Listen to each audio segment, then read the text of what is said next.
Osoon hararii deemu leenci waatiyyoo nyaate bokkise. Leenca maaltu bokkise boonaa kiyya yaada kee manamaa na bochise. Leenca maaltu bokkise boonaa kiyya yaada kee manamaa na bochise. Sakayyee ulaa dura dheerattee jeetii mataa mure.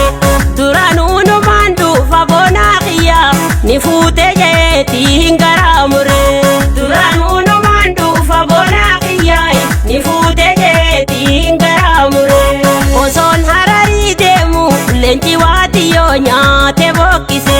Leenca maaltu bokkise aarifalii yaada kee manamaa na bochise. Leenca maaltu bokkise jiraanniyyaa yaada kee manamaa na bochise.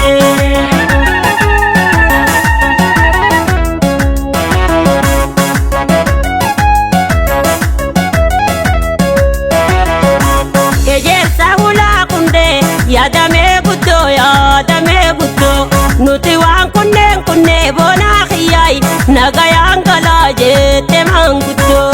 Nuti waan kunneen boonaa kiyyaay nagayaan galaa jette manguddoo.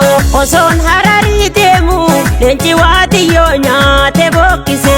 Leenca maaltu bokkise aarifalii jiraanniyyaa yaada kee manamaa na bochise. Leenca maaltu bokkise aarifalii jiraanniyyaa yaada kee manamaa na bochise. Shanyii bishingaa jiroo shalabeetumaan shukkumee gala.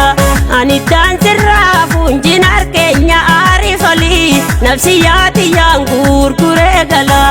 Ani daansirraa fuunjin harkeenya aarifalii nafsiyyaatiyyaan gurguree gala.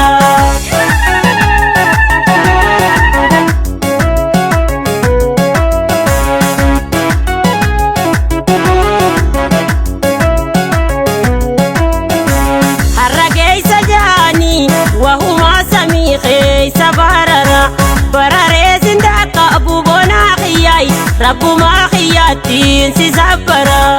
Bararee sindaaka abuubonaa kiyyaay rabbumaa kiyyaatiin si sabbara.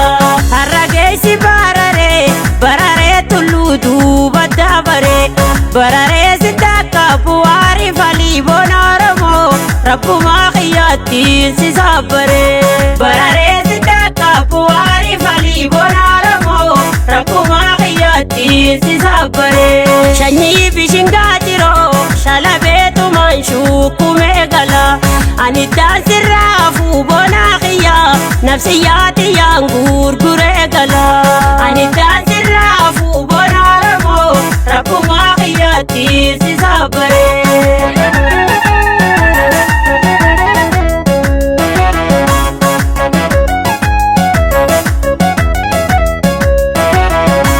Bishingaa gammoojjiidha shukultu malee naan horoorini. Kumbonaan abbaa qaba qashtiitiyyaay ija keessa laalteen koroorini. Kumbonaan abbaa qaba qashtiitiyyaay ija keessa laalteen koroorini.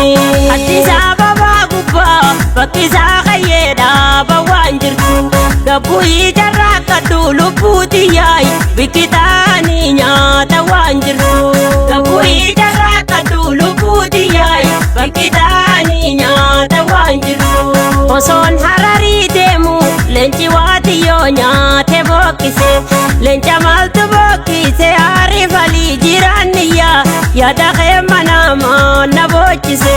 Leenca maaltu bokkise aarifalii jiraanniyyaa yaada kee manamaa na bochise. Garbuu baala shakkoodii shukultu malee naana kaawini dubbii zabana.